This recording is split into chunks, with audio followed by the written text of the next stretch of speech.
Okay, we should begin. So, welcome and thank you again for coming. It's a huge pleasure for us, and I really appreciate your time and effort. Thank you, William Gairdner, very much. Thank you for Um, having I think that we agreed that we are going to try to focus on your entire book, and every Sunday we are going to try to have one chapter, which we are going to analyze in great depth and details, except for next Sunday, which you have your Thanksgiving, right? me. Yes, Yes, very good. So today we are going to begin with the first chapter, which is the state versus the family, right? yes. Okay. Before we go into the chapter, I would just like for you to explain something that we spoke about the previous time, your position about libertarianism. You had quite a strong position against it. If you can maybe explain it a little better. Oh dear. Okay. Um, I would say when I made the switch in my life from thinking about literature and all that to thinking about politics and morality and the nature of modernity, um, I got my start through libertarianism, specifically economic libertarians who were promoting the ideology of the free market and individual choice and all this kind of thing. And you know, Friedrich Hayek and his Road to Serfdom, Milton Friedman and his influential book, which he wrote with his wife, the name of which escapes me at the moment. You probably know the title of it, but I anyway, think Rose, right? Free to Choose. It was called Free to Yeah. Choose. Hmm. By the way, that's a phrase which I think has become troublesome in our time, and I can explain later why I say that. Hmm. So anyway, I was very much on side with fiscal libertarianism, and I still am. I'm a libertarian when it comes to free markets, free enterprise, and the So, financial if thriving I, of private individuals. so if I may ask, you would support the Austrian School of Economics, Yeah, but Ludwig von Mises and Murray Rothbard? yes, insofar as I understand them, I do. You mentioned the name Murray Rothbard. Where I have trouble with Rothbard is not in his theories of economics and political liberty, it's in his moral position. Um, for example, all you have to do to understand my objection to him and other libertarians like him, this is where I split company with my libertarian friends, uh, is his view on abortion, where he basically thinks nothing at all about defining the unborn human being as a form of property which has invaded the womb of its mother and has no right to exist there without her permission. So that if she doesn't want the child, she's free to kill it, since it's not a human being anyway. I find that an incredibly distressing view coming from a man as intelligent as him, and I fault him grievously for it. I wish I had an opportunity to sit and debate the matter with him because I think he would lose. As I mentioned last time, I think even our own prime minister, former prime minister, the father of our present prime minister, who, in my view, doesn't deserve the title, by the way, he's all but a child ruling us from the top seat in this confederation, and it's embarrassing. His father was a much brighter man, much more resolute in his decision making, and he had grounds for almost everything he said, many of which I didn't agree with either. But when he was confronting a radical feminist who quoted Rothbard, the libertarian, on why she had a right to kill her unborn child, uh, he said, "It's my body." She said, "It's my body, my choice." And Trudeau simply said, "We're not talking about your body. We're talking about someone else's body."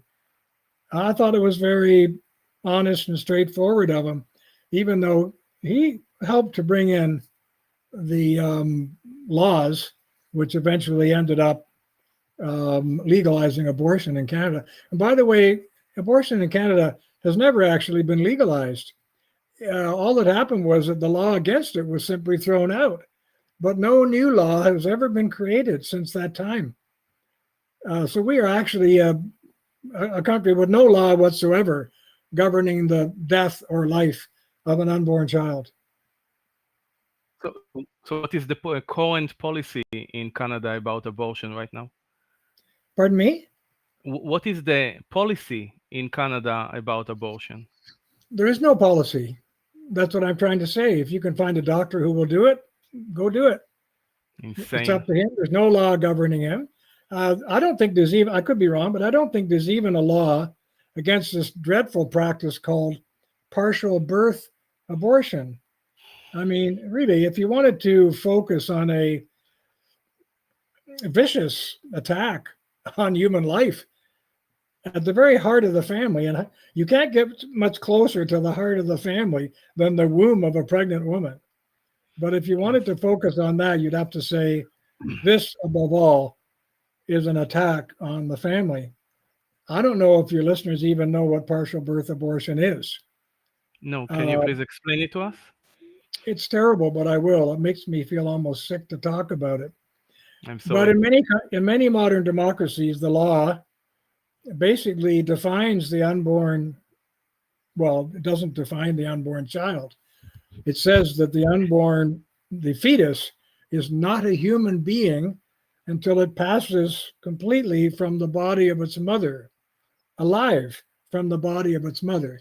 And then we describe it as a human being in Canada. But before that, it's not a human being. So in the case of women who want to abort, say, a 6 or 7 pound baby, and that is not very frequent, but it does happen, partial birth abortion was invented to make that possible. It's very difficult for a woman to abort a 6 or 7 pound baby. So what the abortionist does is he basically turns the child around. He doesn't call it a child.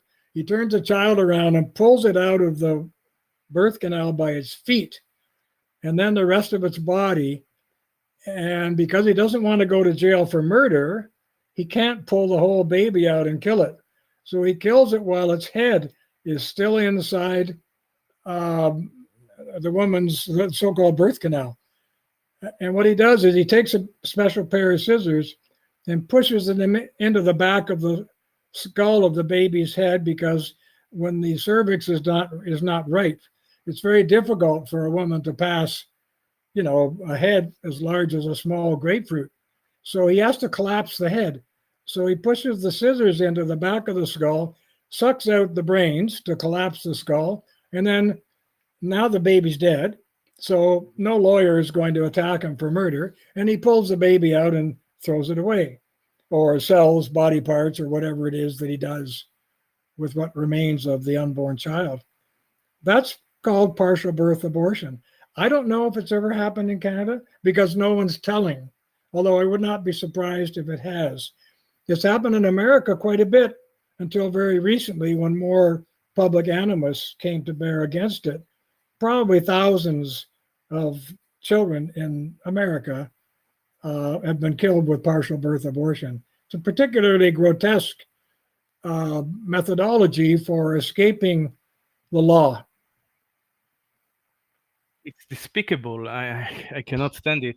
You mentioned Yeah. earlier that Moray Rothbard had this position about abortion. Another one, which is so disappointing to know that she also had a similar approach, is Ayn Rand.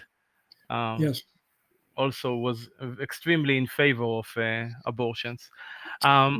But what are your other arguments against libertarianism? Well, that's probably the main one. I think it covers a large area because it's probably the most important application of the theory to a moral question. But I think there are many others. I don't think we live as individuals in a vacuum. We live by connection with other human beings. The libertarian operates on the principle that first we are individuals, and then we create society basically by contract. You find this theory in John Locke, who was the first philosopher of significance to bring it to the West. I think he was wrong. Burke put point to that when he talked about society as a compact. He also used the word contract, by the way, but there's a difference between a contract and a compact. A contract can be something that happens right now between you and me, say. We make a deal, we call it a contract, and we sign it. A compact is something that has an historical basis, which we inherit as a communal agreement with respect to human behavior and human society and how it shall exist, how it shall proceed, the care it takes with respect to the future, and so on. That's a compact. It's very different. So Burke talked about the civil society in a famous quote, and I guess I'm paraphrasing, but I think I'm pretty close, as a compact between the dead, the living, and those yet to be born. So he saw civil society as an enduring, well-functioning organism and not a contract. So that's a very different view, by the way, of what democracy is supposed to be. And I often have this debate with people who talk about their democratic right as if it's only right now. And that's what you tend to get from radicals, because what they're trying to do with their philosophy of democracy is to give greater expansion and expression to the individual will. This is what happened during the French Revolution when Robespierre and all these guys, Marat and so on, it was all about individual will. So, for example, marriage during the French Revolution became reduced to a simple contractual expression of the will of two people. And their idea was that as long as there's a meeting of the minds, that this marriage should continue, then this is a marriage. But as soon as one of the parties disagrees and doesn't want to be married anymore and says it's not a marriage, or at least not one that I want, then the marriage is over. Because in the view of the revolutionists, which was all about expression of individual will, marriage that hasn't got both wills on side is not a marriage at all. So to hell with it. And by the way, that's the attitude which has become regnant in countries like Canada today. I don't know about where you live, but in Canada today, I say you can't get married anymore. Not in any traditional sense. It used to be, when marriage used to be a civil institution, it took two to make it and two to break it. Now it takes two to make it still, but only one to break it. So a wife or a husband can walk into their partner and simply say, I don't want to be married anymore. I want out of this. I want to divorce you. By the way, this is what happens in Islamic countries. And the Christian countries of the West, most of them, I don't think all of them, but most of them have become that way themselves. A divorce is a unilateral decision of one spouse. And that doesn't matter if the other spouse has been incredibly observant of the morality of the marriage. They can be kicked out. I think if you want to talk about the moral collapse of Western society, that's the template. It's terrible. It means marriage is over. And I think that's one of the reasons we see so many people today who are getting married, holding their baby, like the mother maybe said, I think we should get married now. We have a child. Oh, okay. That kind of thing. But nobody thinks it's unusual. It's even kind of cute.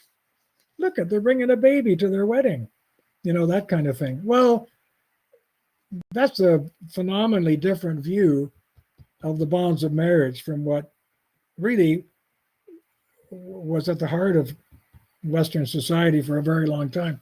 Maybe not always. Maybe in the early days it was weaker or whatever. But over time, it got the view of marriage as a bond of two people which could be broken, but only with difficulty and only with the agreement of both parties. And that's all gone now, at least in Canada. It's everywhere. In your first chapter, you are speaking about this topic, the triangle of human history, which you define as the basic social unit.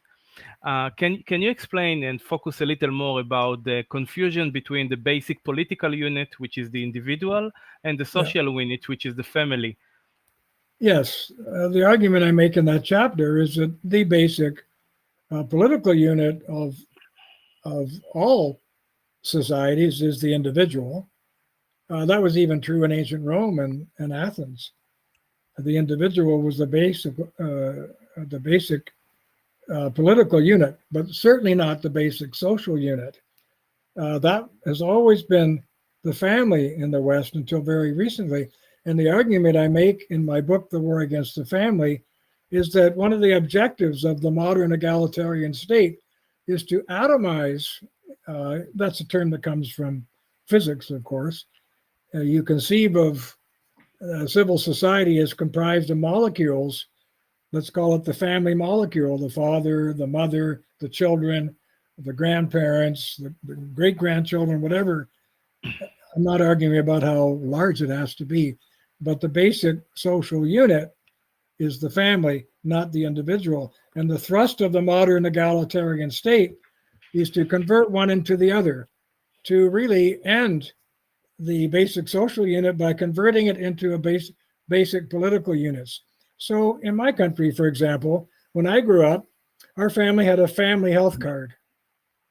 Now we all have individual health cards. It's nothing to do with the family. When I grew up, this is 60 years ago. I'm 81 next week.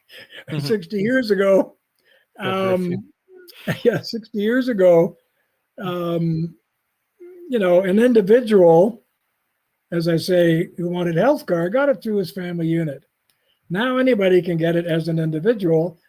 And further to that, the teacher at the teenager school is not required to tell the mother or father that the girl is pregnant and she wants an abortion. The teacher will arrange it, talking to the doctor himself or sending the girl to an abortion clinic without any legal requirement to inform her own mother and father about something that's serious that's going on in her life. So part of the fragmentation and the atomization of society is very much a willed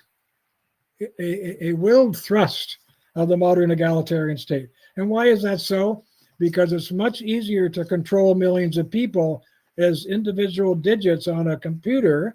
Okay, before the computer was a ledger book or something, than it is to control them as a family where they can hide, so to speak.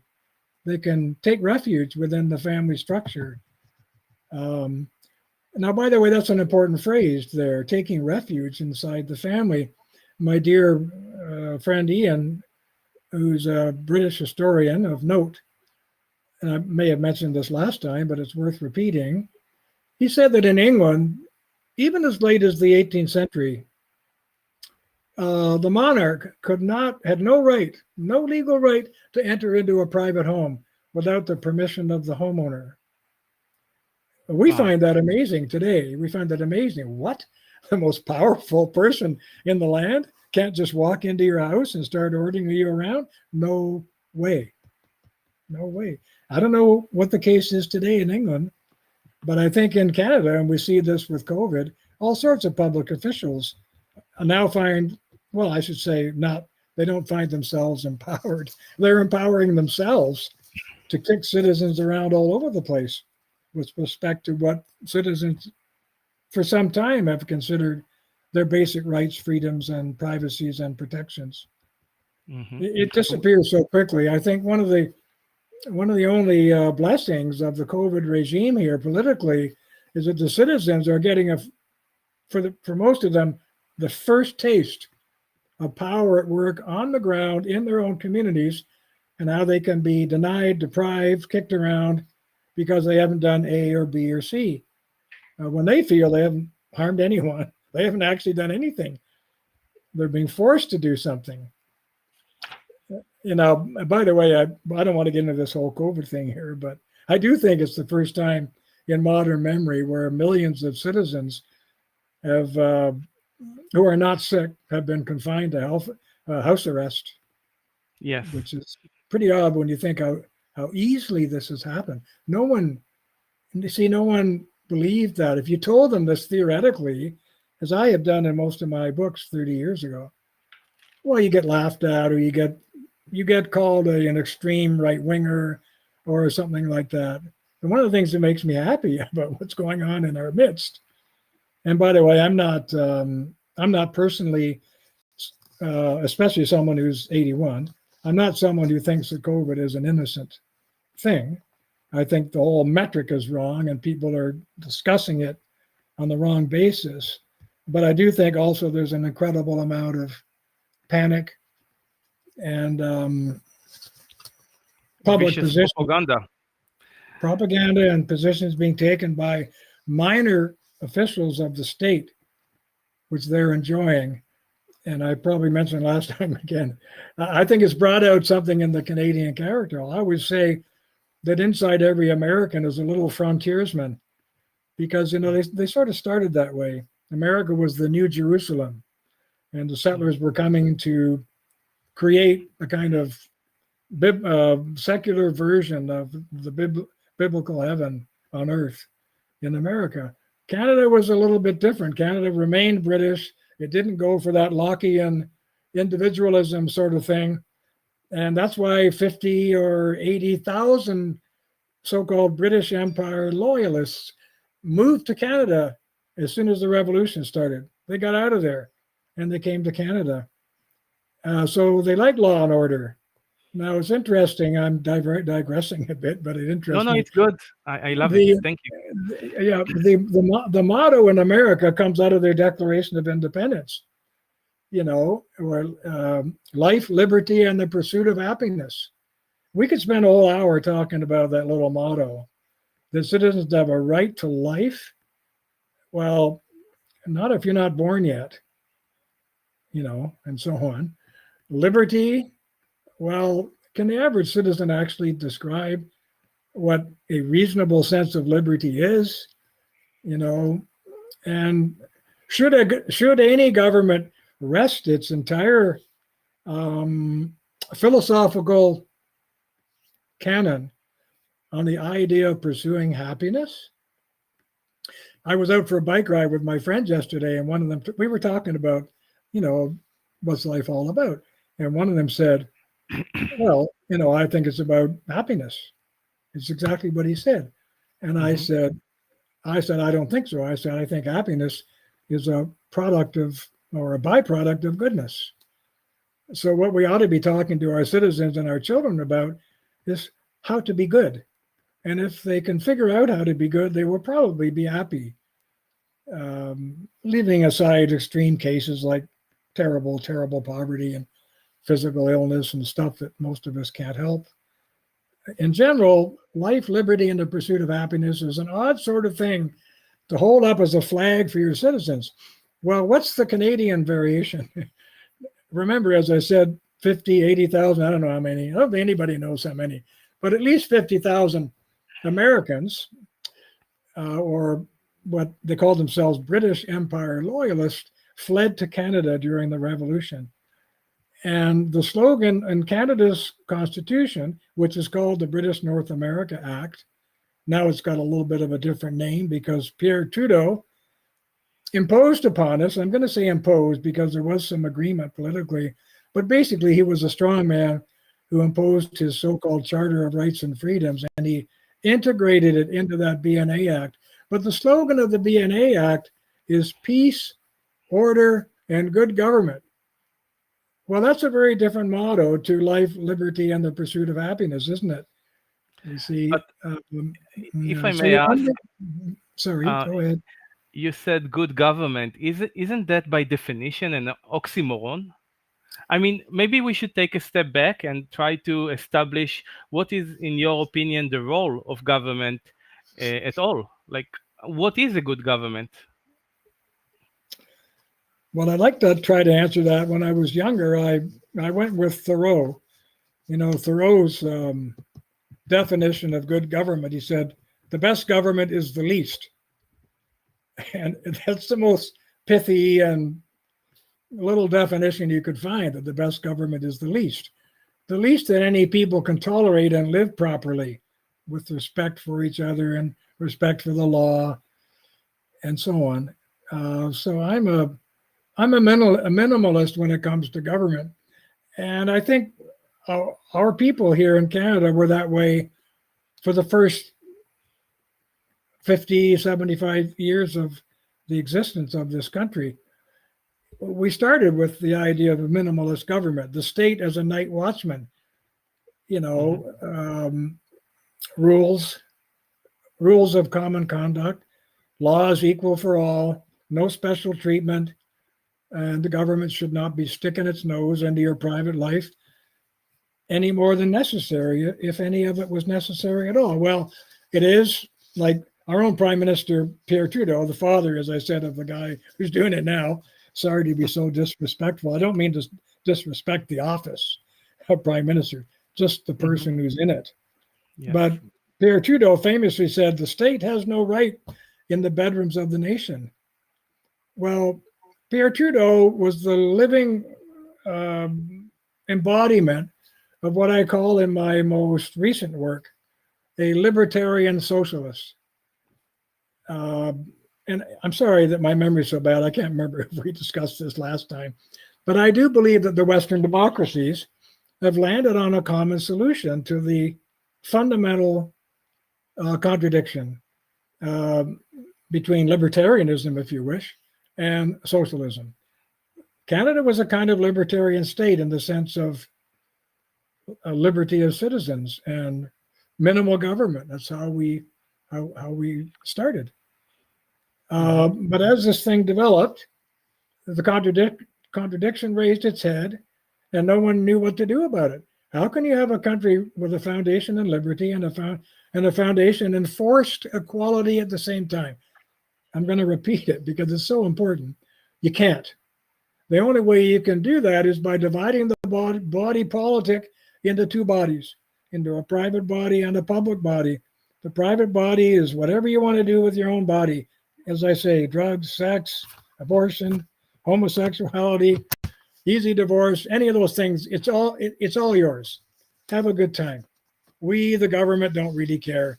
Okay, there's some minor licensing stuff that we do, but basically, if you don't want to be married, just tell your spouse, get out of here. I'm tired of this marriage, and it's over. You know what I mean? That kind of thing. So libertarianism rules in Canada with respect to the individual and the individual's lusts, bodily appetites, and desires. But with respect to being a government, a state, which has authority over all citizens, coast to coast, socialism rules. Now, I don't want to go too heavy on that word.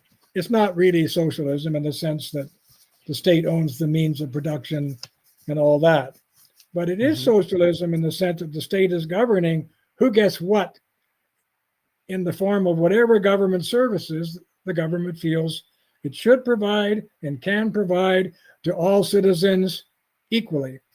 Medical care is the archetypal case of that.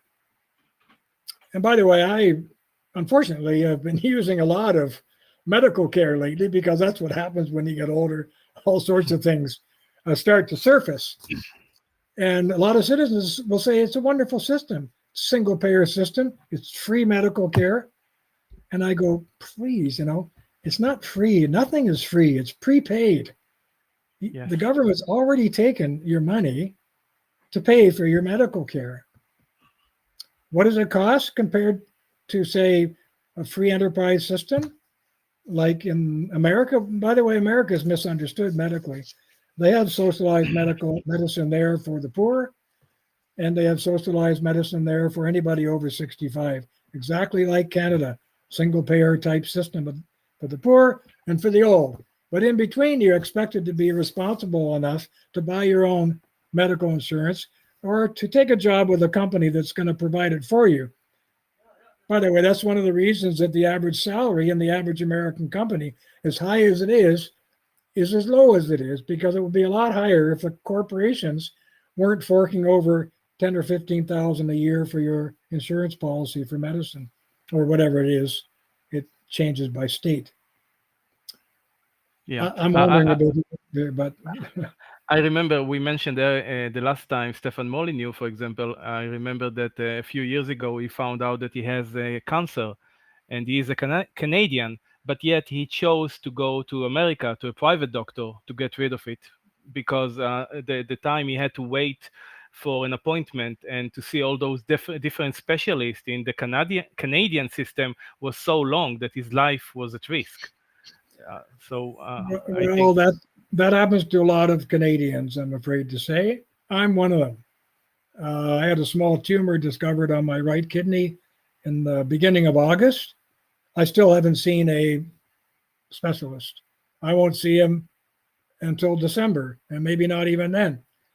Yeah, this was apparently a fairly benign, small tumor, which some people say active surveillance will do. You can live with it for a while, and if it starts to grow, you get it out. So I'm not panicking yet. But the difficulty you get into if you're someone like me is distrust. Are they really telling you the truth about this thing? Or is this a political position they're taking because they're getting letters from above saying if you see this disease or if you see that, and if the guy's over 65 or whatever, take it easy, slow down. He's probably going to die of something else. I don't know.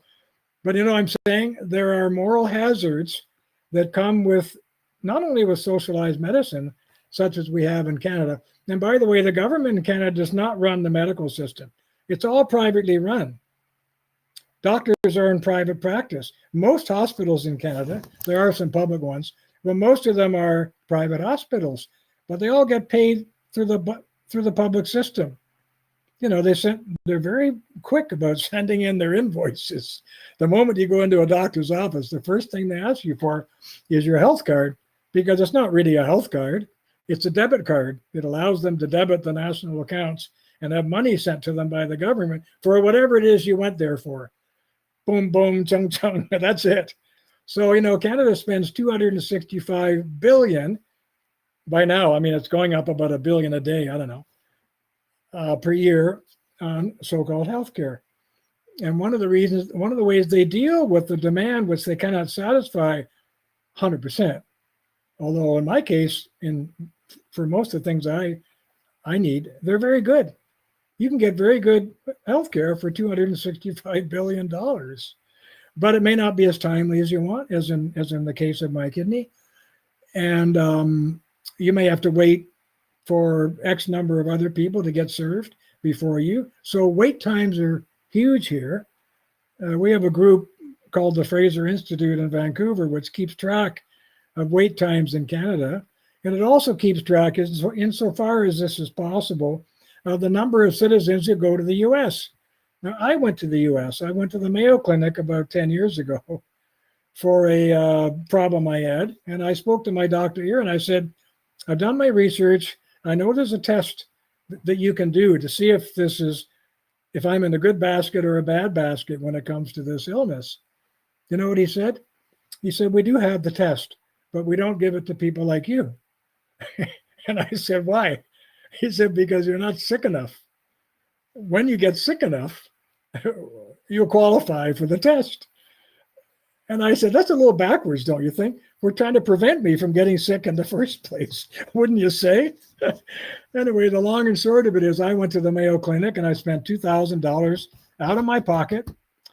It was unbelievable. Now, in Canada, I mean, I have a bunch of specialists. One of them is amazing. I can write to him today. He'll write me back today or tomorrow. Unbelievable. It's hardly ever heard of. I don't know how he does it. But for the most part, you can't get a hold of your specialist here until he decides to see you. And then one of his underlings will kind of summon you. When I went to Mayo, there was bad weather, and we had to go through Chicago and then to Minnesota to the Mayo Clinic. We got stopped in Chicago and had to stay overnight. Good heavens. The Mayo Clinic called me. Mr. Gairdner, we heard your flight got delayed. We rebooked you for 10 o'clock tomorrow. I thought, unheard of in Canada. You're just not going to get that kind of service. See? But I got it. I paid for it, and about 100,000, no one knows for sure, but I think estimates are about 100,000 Canadians a year leave Canada to get medical help offshore from private providers who are just rubbing their hands. Oh boy, another Canadian down to the Cayman Islands or Barbados or India or Mayo in the US. 100,000 people, I only spent $2,000, but a lot of these people are spending a lot more than that. A lot more than that. And in other words, it's an offshore market. And one of the arguments I make, I have a chapter on the medical, I call it medical mediocrity. And that's with due respect for the great doctors we have here and some of the great hospitals. I'm not saying they're not here. I'm just saying they're harder to get to, harder to find, takes longer, and so on. But one of the arguments I make in the book is that our so-called two-tier medical system has in fact more than two tiers.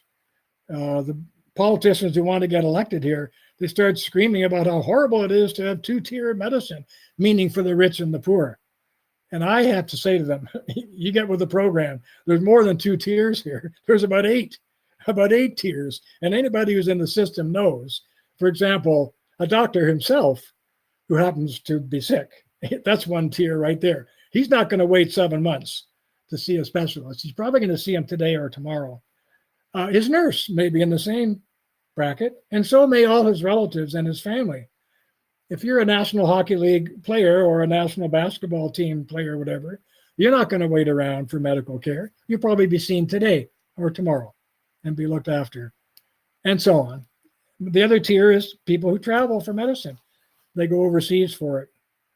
And my argument is that that's mostly people who have the money. Now, if those people who are wealthy and a lot of them famous, we had a very embarrassing case for politicians where one of our researchers found out that about 8 of our very top politicians were themselves going to America for medical care, and they never told anybody, but somebody dug it up and embarrassed them publicly. I mean, really, when you think about that, it's a scandal. It's about dishonesty, and it's about a terrible unwillingness to change a system that we bought into. I was at a intellectual conference recently, and there was a very good professor of Canadian political history there. And I spoke to him about this. And he said, well, why should the money in your pocket dictate the kind of medical care you get? Well, I said, well, first of all, who said it has to be that way? And I said, because right now, the average Canadian family of 4, say, is probably, it's costing about $15,000 a year for public medical care. So there's money in somebody's pocket. But just to take your argument, I said, why should money in your pocket? I said, I noticed you're driving a really nice Lexus car. Why should money in your pocket dictate the kind of car you get to buy? Why shouldn't every Canadian get a Lexus if you're going to take that approach? Very good. Well, he backed up quickly. He didn't have much to say, about that. But so the argument doesn't go very deep here. It's just this. And by the way, this is at the root of the egalitarian state, is this fanatical insistence on equality in all things, even though we know that doesn't happen in nature. It doesn't happen between individuals, and it certainly doesn't happen between private families. And I'm circling around now. This is one of the things that drives the modern social welfare state to where it is today, is this idea that we can actually have equality by getting rid of the private family, or at least, I mean, we're never going to get rid of it. It's a breeding machine, right? And we need citizens, and we need their taxes to do what we do as a socialist country. But at least we can get rid of the worst effects of the private family by taxing the hell out of the rich, very progressive taxation. I mean, I don't know in your country, but in Canada, I think the last I looked, something like 60% of all income taxes in Canada are paid by the top 20%. or 15% of income earners. So it's a highly progressive tax rate, and it's even more the case in many European countries like France. Hmm. And maybe where you, I don't know where you live, but I think you said Tel Aviv, but I don't know what Yes, it's near like there. Tel But Aviv. anyway, the point is that the thrust of the egalitarian state is to atomize the private family, basically, to atomize civil society, convert everybody into a political individual, and get rid of this social thing called the family so that they can be better organized and they can't fight back. For example, the Canadian Federation of Families, if such a thing existed, would be a very powerful lobby in this country to fight back against anti-family policies. But it doesn't exist because the family still exists. But basically, as I said, marriage doesn't exist anymore. You can't actually get legally married in the older sense of the word anymore in this country. It's a union of convenience. That's about it. So we end up here with what I call hyperdemocracy. Hyperdemocracy is a condition in which, as I say, the whole society has been atomized into individual units. And what do we have pushing all this, shoving all this around on the political table? Are egalitarian activists, specifically radical feminists, for example. And they often get upset with me when I say, listen, you have a radical agenda. You know, you want to get women out of the family, get them into the marketplace. And by the way, that's exactly what the government wants. They want your money. And they realize that they cannot be a fully functioning social welfare state unless everybody is working, including you. However, I said, you're a rich bitch with a university degree. And you're privileged already. Most women in this country who are working don't want to work in the open market. What they dearly want is they want to raise their own children at home, and they can't. They got to leave them with their not very well in-laws or parents to be looked after while they're over knitting socks or making shoes or whatever in some factory around the corner. It's not the glory that you're making it seem like. So you're speaking from privilege yourself. Why don't you stop that and ask yourself what's best for the bulk of the women in the country, and and not just you. So anyway, they this began with Betty Friedan and all those other feminists, who, by the way, in my opinion, and I've said so publicly, were one of the, and still are one of the wealthiest cohorts of women and most privileged cohorts of women in the entire history of the world. And yet, this was the cohort that started all the complaining with, Betty Friedan's books, the Second Sex books, the whole thing. Aggrieved women, privileged women. What was the basis of their motive? Equality, not liberty, by the way. And they didn't get it that, if you want that kind of state, the whole country has to be run by the government. And then you're all going to lose your liberty, whatever liberty is left. So talking about the private family as a domestic jail, I always said, look, a marriage is like a 747. It takes a pilot and a navigator. I don't care whether it's the guy or the gal who's the pilot or the navigator, but neither one of them can do both. If you want to fly the airplane called the private marriage, you better sort it out between yourselves. And that's up to you. I don't want the government to sort it out or put pressure on anybody. If some woman who happens to feel that God has called her and she wants to be a doctor or a physicist or an astronaut or whatever it is, good for her. Let her go for it. It's still a free country from that point of view, but it's becoming less free all the time.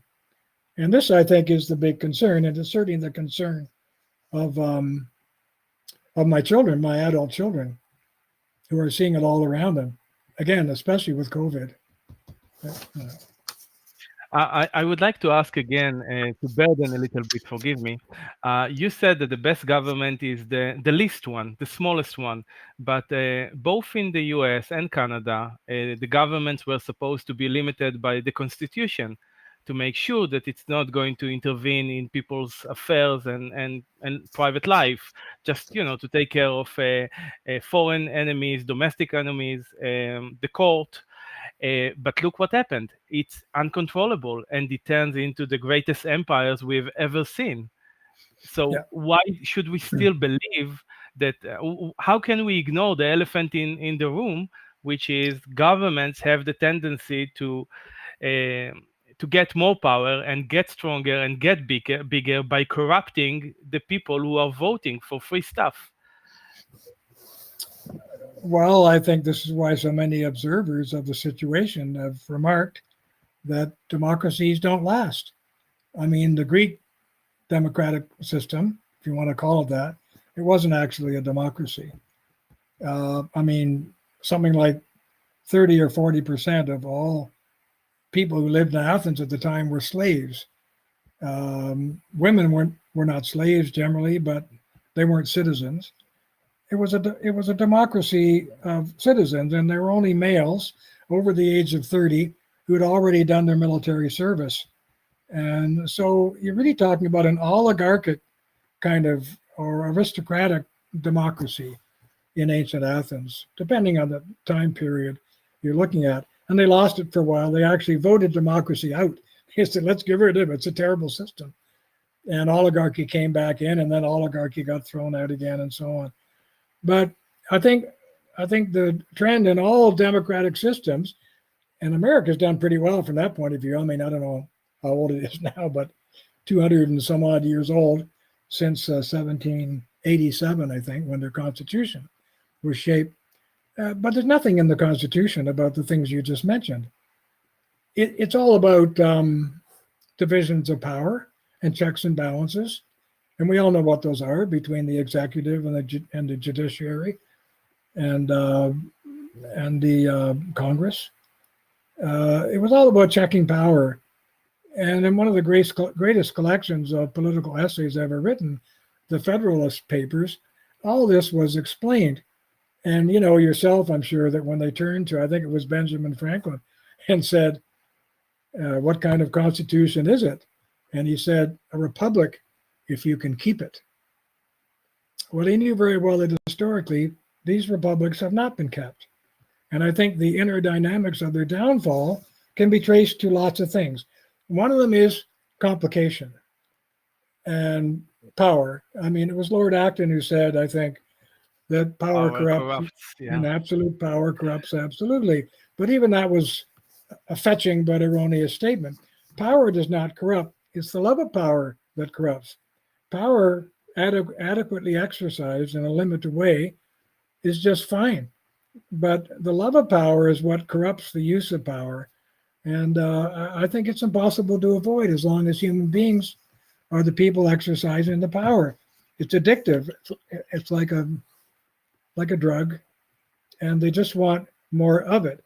So that being the case, you know, we get this conversion of once free societies from what I call bottom-up societies into what I have called the top-down state, which is where we are in Canada today. Now, Canada is an interesting case because Canada's own constitution, like the American Constitution, was basically structured so that what we call the provinces, like American states, what we call the provinces had certain specified duties which were spelled out and are spelled out in the Constitution still. And the federal government, which used to be called central government, and that's what it is. We now call it federal. It's a confusion of meaning because federal used to mean divided up into smaller entities. Now it means central. So I'm just going to stick with that term. Canada's federal government today has managed to find a way to intrude itself into the rights, the listed rights of each province, into which no federal government is supposed to go. How did it do that? Well, the arch case was medical care. What Trudeau Sr. said was, listen, we need to give all Canadians equal access to medical care coast to coast. Never mind the fact that today it's not equal for reasons I have described. But generally speaking, it's pretty good, fairly equal. But what Trudeau said was, Canada's constitution forbids me as the prime minister to provide Canadian citizens with equal and free, that word, when he means prepaid, medical care. Why? Because the Constitution says that medical care is the right of each province to control itself. And the federal government has no right to enter that domain. So here's how I'm going to do it. Since the federal government has the individual taxing power, I'm going to tax the hell out of the citizens, everybody, coast to coast. And when I get all that extra money in, I'm going to tell all the provinces, if you provide portability, equality of medical care, there were 5 main principles of Canadian medical care. If you agree to provide your citizens according to those 5 principles, we will pay half the costs. As a federal government, we'll write you a check every year for half the cost of doing that. It was a brilliant move, but it was an illegal move constitutionally, in the sense that he was doing an end run around our own constitution to do something which the Constitution itself forbid the federal government to do within a province. But that's how he did it. He just said, you do it, and if you do it according to my 5 rules, I'll pay half the cost for you, 50%. Some provinces complain like crazy. And doctors who were now accused of wanting to do extra billing, meaning beyond whatever charge the government was willing to pay for your pancreas operation or whatever it is you were doing, these listed services all had a dollar figure beside them, agreed to by the federal government. But if a doctor in, say, the province of Alberta agreed to do the pancreas operation, but he wanted to charge double that, the government said, that's extra billing. If you want to do extra billing in your province, we're not going to pay the 50% cost in your province. So the province, some of them said, to hell with you. We're staying free. We love to be free. We want our doctors are private citizens. We're not going to have them kicked around by you. So they stuck it out for a couple of years and finally they caved in. Why? Because there was, in the case of Alberta, I'm guessing now, but $5, $6, $10 billion on the table that they could grab simply by obeying the 5 principles of socialized medical care coast to coast in Canada. Well, that's how Canada got socialized medical care. As I say, it's a private system. These are all private doctors, but they are forbidden by law. You go to jail and or you pay a big fine if you actually dare to charge a private citizen more than the listed cost, the government's listed cost of this service. You will go to jail, pay a fine, whatever. Not many people have gone to jail, by the way, or paid the fine because they don't want to go to jail or pay the fine. So they all came to heel. Mm-hmm. So that's how you socialize a nation like Canada, where anti-socialism was written into our own constitution by our founders. That's how you get around it. I see. Let's talk about a little bit about socializing costs. I remember that you said in your first chapter that in the early 50s, people only paid about 30% of their income. And I suppose that now it's pretty much around 60 or 70% of their total income by indirect and direct taxation? No, it's not that high. I think if you look at total taxation in Canada, which includes taxation on gasoline, booze, roads, whatever, I don't know, all this stuff. I mean, I think Canada was over 50% under Trudeau Sr., but we got into terrible trouble over it financially. In fact, at one time, when Prime Minister Brian Mulroney became Prime Minister after Trudeau, the first thing he said when he walked into office, listen to this, he said, Canada is bankrupt. That's what he said in public. Well, he wasn't far off. We were heading towards fiscal bankruptcy. So something had to give. So he started it, and then Jean Chrétien, who's a liberal, actually did a better job than him on it, on reshaping Canada's budgets, and drove it down to, I don't know, 47% of total taxation or something like that. We are not as bad as a lot of the European socialist states, but it's still bad compared to our biggest trading partner, which is the USA. I think they're around 32, 33% total taxation. Yeah, but Yeah. what about unfunded liabilities? Do you Okay. take? A good question, because if you add unfunded liabilities, which governments have, the federal government has, and so do some of the provinces, oh, you're talking, I mean, these amount to a tax on future generations. All these unfunded liabilities are a tax on future generations. And I think it's probably the most grievous moral rupture in the country, fiscally speaking, because our children and their children are going to be paying for current consumption. And it's not right to ask future generations to pay for current consumption. There's an argument about them helping to pay for the bridge that they're going to be using, but not for your medical care, that kind of thing. Yes. You also mentioned in your first chapter that married couples, for example, are heavily taxed compared to unmarried couples or even gay partners. Can you explain this twisted reality of weird incentives? Like, is that part of the way to continue and dissolve the family? Well, I think the idea that I was part of a group that resisted so-called gay marriage, by the way. My wife, who's one of the brightest people I know, said, "Oh, Bill, it's over. Marriage itself has been crumbling." And people who are not gay or not homosexual were part of that problem, helping the crumble ordinary marriage. I said, "You're right. But just because somebody's standing on the edge of the cliff is no reason to push them over," which I think what we've done in the case of gay marriage, for example. In Canada now, it's bizarre. We use the phrase any two persons. We say any two persons may marry. This is a phrase with which we have not yet come to any final conclusion, because it basically means people who want the considerable benefits of marriage can get them by saying they're married, even when they're not doing the things that married people generally do. Well, what are those things? Well, one of them is what the government calls conjugality. And they don't say this, by the way, in the courts. I have looked. I wanted to do a good article on this question of conjugality, because conjugality usually has to do with a male and a female joining sexually, having sexual union within the marriage. In fact, conjugal comes from the Latin word conjugere or conjugere, which means to join.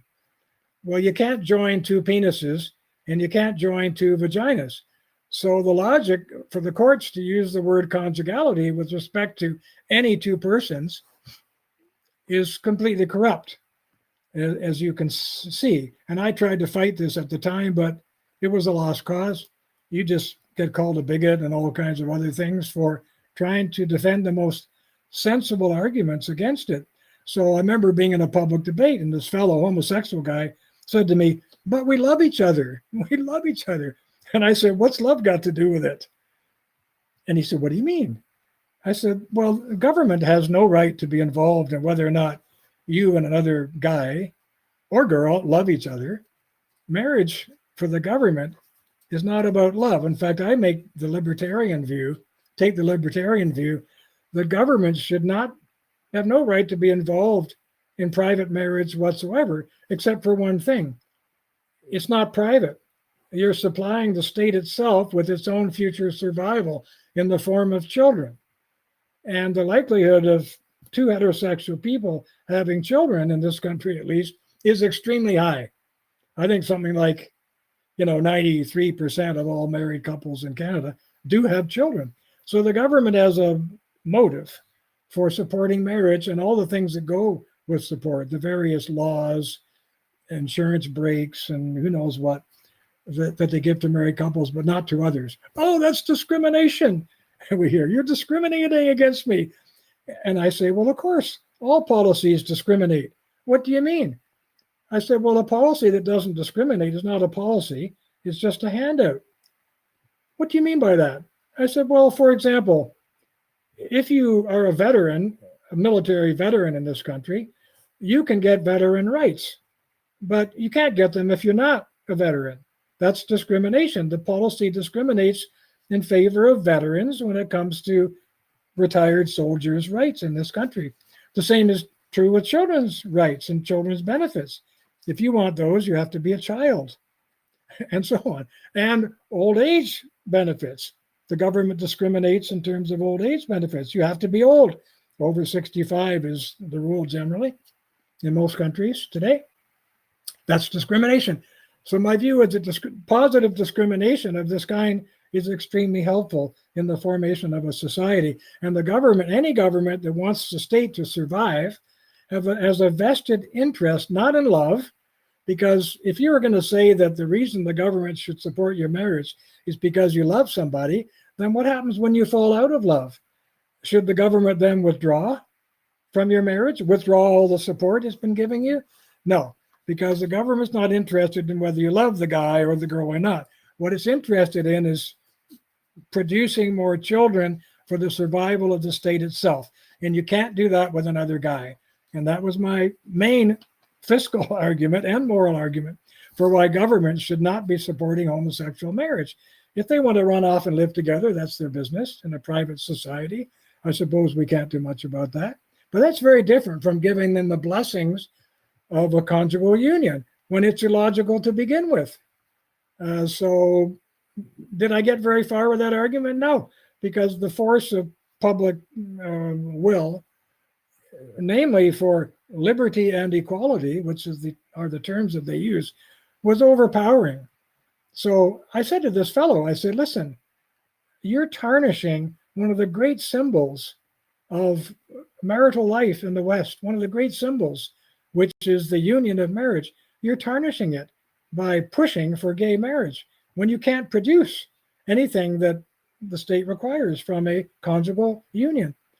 And he said, what do you mean by that? I said, well, let me give you an example. We have a military cross here. It's called the Victoria Cross. It's given only to those who've demonstrated exceptional courage in battle. Tell me what you think would happen if we came out in public and gave that medal to a single coward. What would happen to the stature of that medal? You know what? Even this guy who was fighting me on all the arguments, I see, he said, I understand. Okay, of course.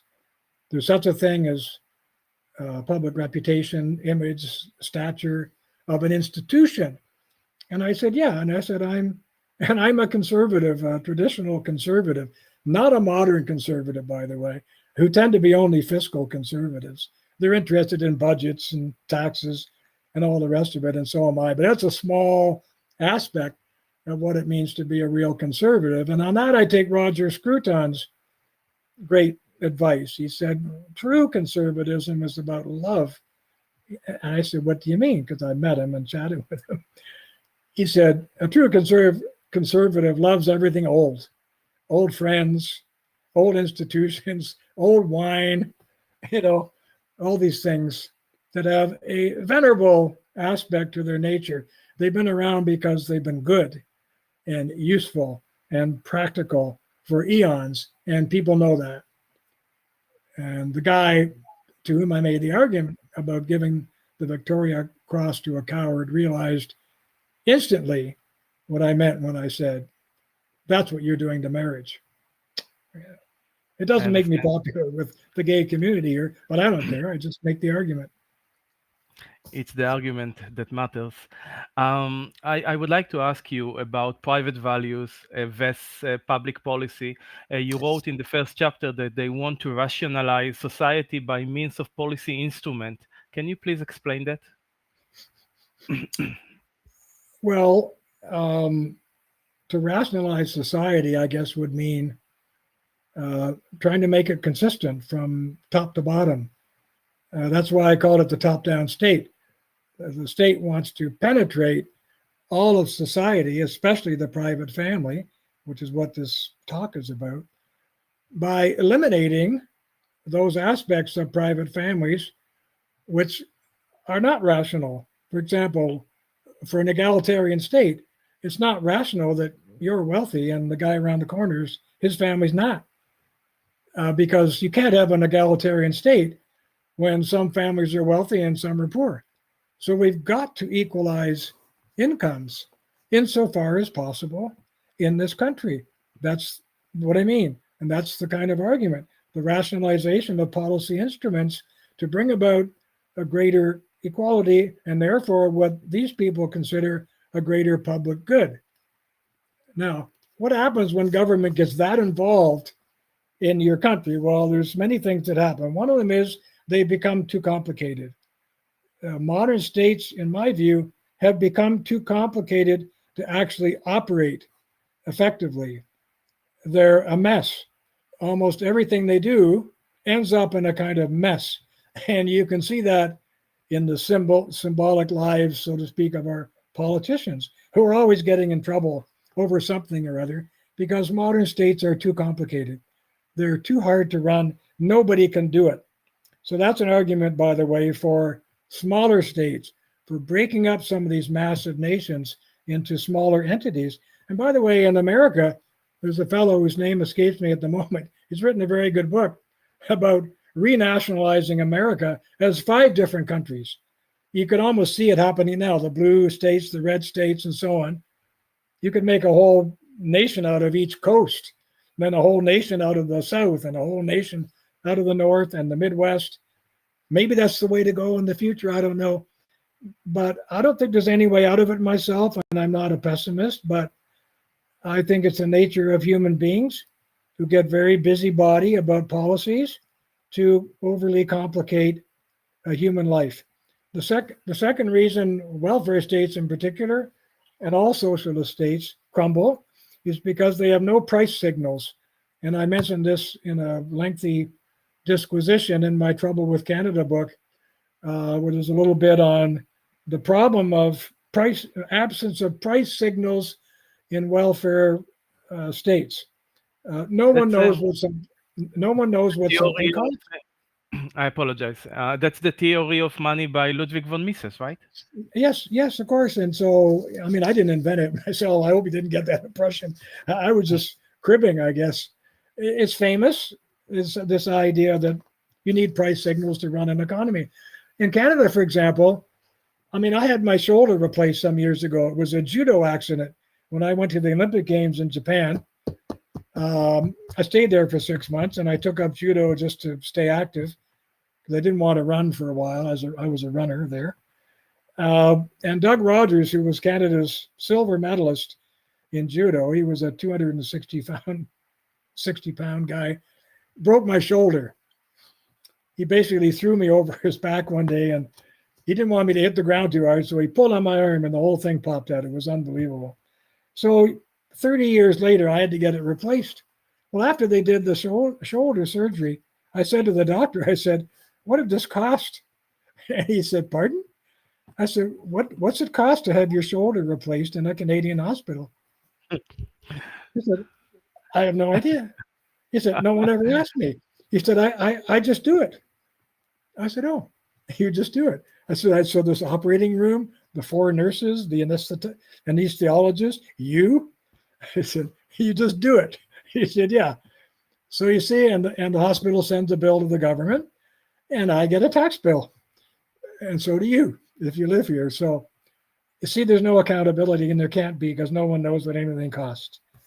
And so that's why these states, which are not only unmanageable, simply because they're too complicated, it's not because people don't try, but how many systems upon systems do you have to invent to run the systems you already have?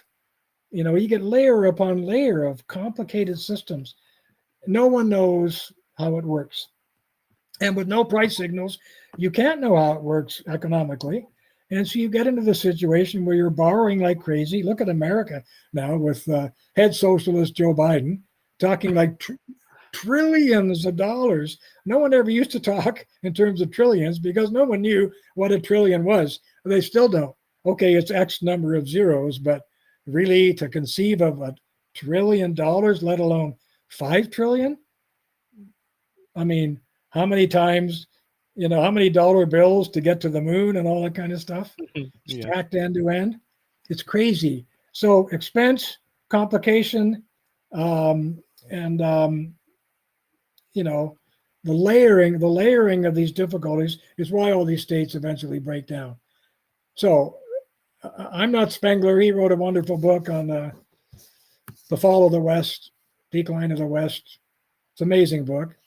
But he's basically putting theoretical point to the fact that no society of this magnitude or difficulty or complication can exist for a long, long time. However, it's amazing how long you can ride them down. I often say this, Rome fell in a day, but it didn't fall all the way in a day. The command changed, and there are all kinds of things that went on with that, like some of those barbarians, they were already Christians, and to some extent they re-educated the Romans in this regard. And I don't want to speak too much about that because I don't know enough about it. All I'm going to say is it takes a long time to ruin a very expensive, complicated state. One of the ways that the experts do that, and in Canada, all the media, all the professors, all the big corporate people, they're all experts in the sense that they earn more money than anybody else. They have nicer homes than anybody else. They drive nicer cars than anybody else. And that goes for all the big government folks too. I tell you, you can ride it down for a long time. How do they do that? Well, they build gated communities. They have gates around these communities, and you can't get in unless you live there, and you can show proof to somebody at the gate that you have a home there, that kind of stuff. And even if there's no gate, everybody knows where the best neighborhoods are and who lives there. In fact, people drive around, you can see them pointing, so-and-so lives in that house, and so-and-so in that house. But they're not like us. They're very different. They're not like us. They're riding the system down, and it can go on for generations. If you go to the main airport in Ottawa in Canada, I was there once. I was stranded with a flight that, something happened. I had to spend 2 hours sitting in the waiting area, and I just saw this endless parade of nice-looking people with shirts and ties and nice skirts and dresses on and black briefcases going left and right and right and left. It was a whole stream of government people because that's, Canada's capital city and capital city airport. And they were all coming and going. And you know what? My bet is most of them were flying first class, which most people don't do. So once you see that going on, you realize that these countries can be kept going. That's the right phrase. They can be kept going for a long time on the way down. Oh, I forgot. You have to add the Filipino nannies, by the way, who are wonderful nannies, sending almost all the money they earn back to the Philippines, Yes. and so on. So that's the profile. Now, I wrote an article I recommend to your readers. It was published in the Epoch Times. It was called Democracy and the Anti-Polis. Now, we came online today, and I have to go soon, but we came online today to talk about the state and the family. In ancient times, and Aristotle in particular, the idea of the state was that the state is one big family. The family is the smallest state, so to speak. But when he said state, he didn't mean welfare state, although they did lots of that too when they got in trouble. And so did the Romans, the so-called bread and circuses stuff that they made public to keep the angry public happy. But the long and short of it is Aristotle's model of the state was the polis, and the polis was the happy, well-functioning family of all the people, and even the model of the family itself. He said, well, the father is kind of like the dictator. He's the head of the republic of the family. The mother is like the first minister. She kind of gets things done inside the family. He's connecting the family with the other families and the outer world and all that. And the children, of course, are like the subjects of the state. They're the subjects of the parents. And so his model for the state was, in fact, the family. But that has changed drastically in our own time, as we know, because the egalitarian state is not like what he had in mind, or anybody ever had in mind. And we never had the means to actually do it before. Every other so-called egalitarian society has crumbled. Look at the kibbutz in Israel. I mean, it started out with a radical, quasi-Marxist egalitarian ideal, and I don't know a lot about it, but I've read enough to say it's not now what it was then and when it began. Completely collapsed. Yes. Completely collapsed. Why did it ever begin that way? It's another question for you to answer, not me, by the way. Why have so many incredibly bright Jewish intellectuals been at the forefront of social theory when it comes to developing the egalitarian state, whether it be Marx or his buddies or whoever? Yeah, but in the same time, you have Rothbard and you have Ayn Rand and you have Mises and a few others who are on the right side. You do. Well, one of the reasons that Milton Friedman came up with in an essay that he wrote about this was that because the Jewish religion, like the Christian religion, is an expectational religion. The Messiah hasn't come yet. Once you start secularizing these kinds of theological beliefs, you end up with wanting to create the kingdom of heaven on earth, which is what the Marxist and socialist state is supposed to be. In fact, I forget the name of the Russian general. I think it was Shukov, or if my memory serves me correctly. When the Soviet Union fell, and we can probably wrap up on this, when the Soviet Union fell, Time magazine sat him down. And without using these words, what they basically said was, what the hell were you people doing over there? And the footnote was, murdering millions and millions of your own citizens and to bring about this ideal state. What the hell were you doing? You know what Shukov said? And I'm all but quoting him. He said, the kingdom of heaven on earth before the third millennium. That's what we were doing.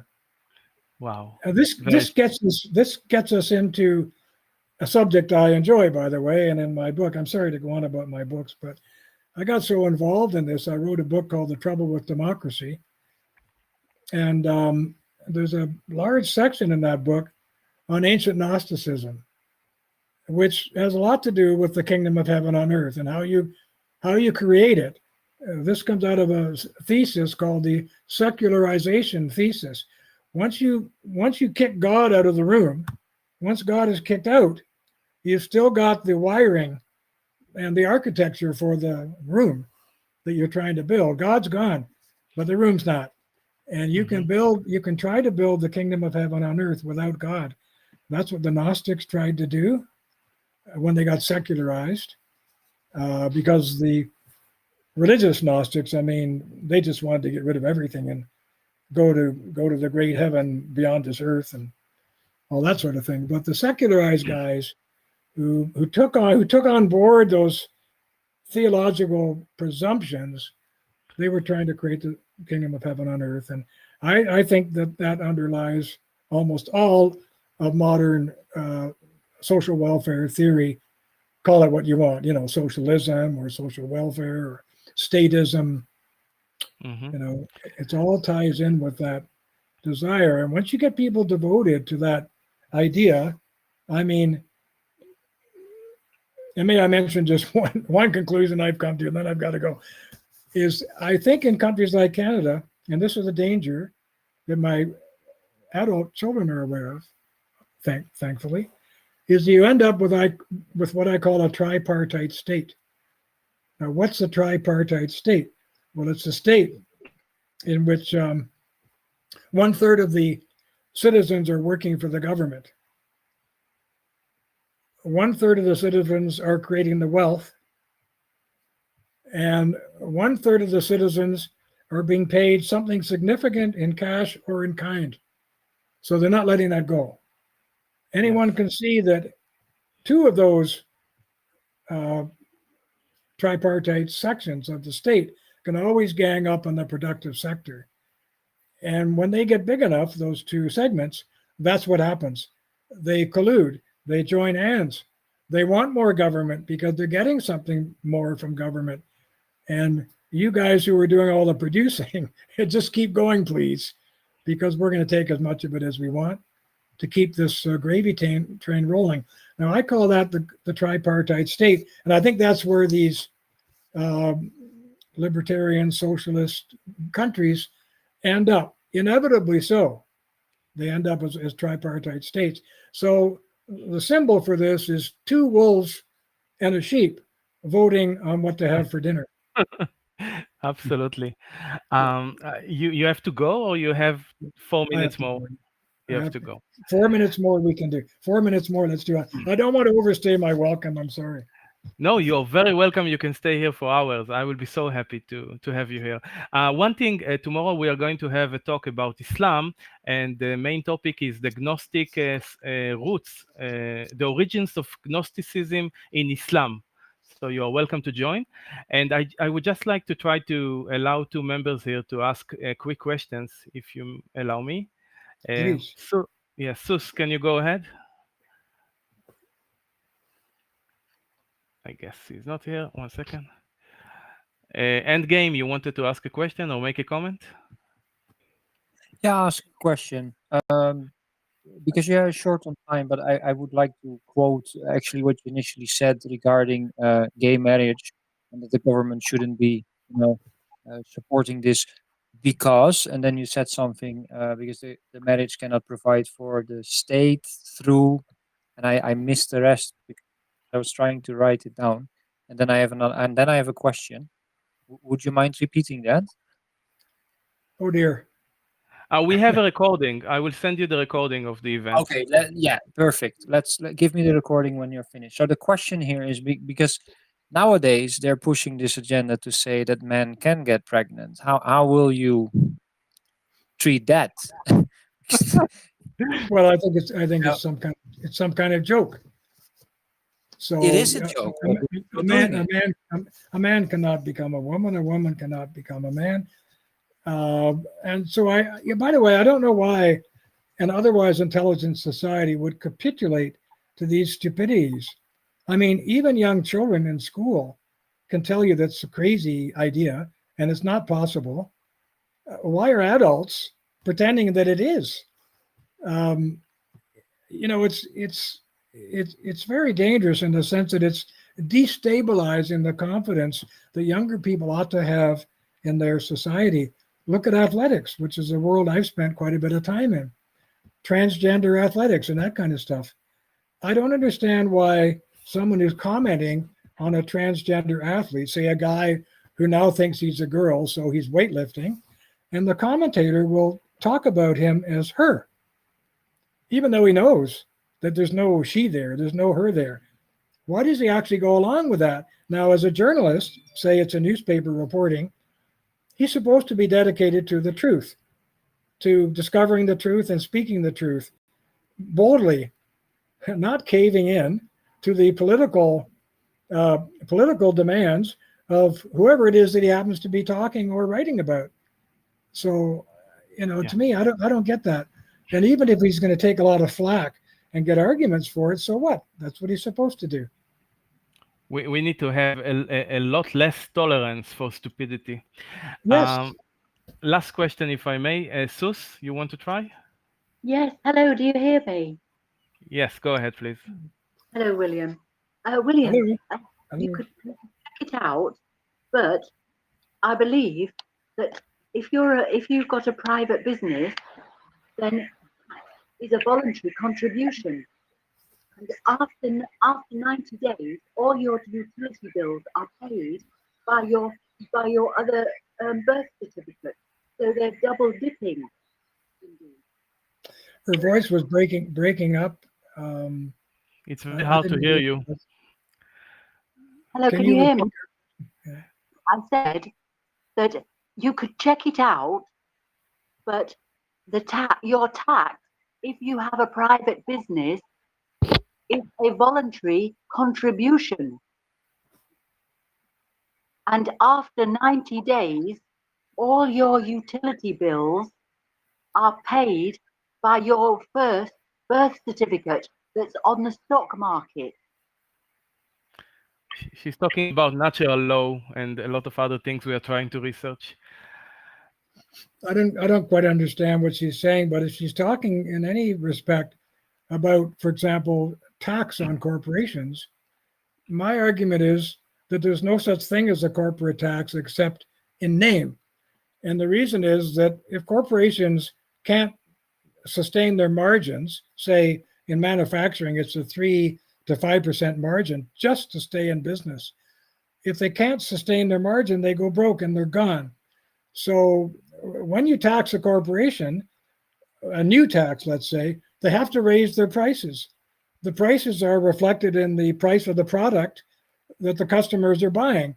So it's actually a consumer tax. It's not a corporate tax. It's what I call a pass-through tax.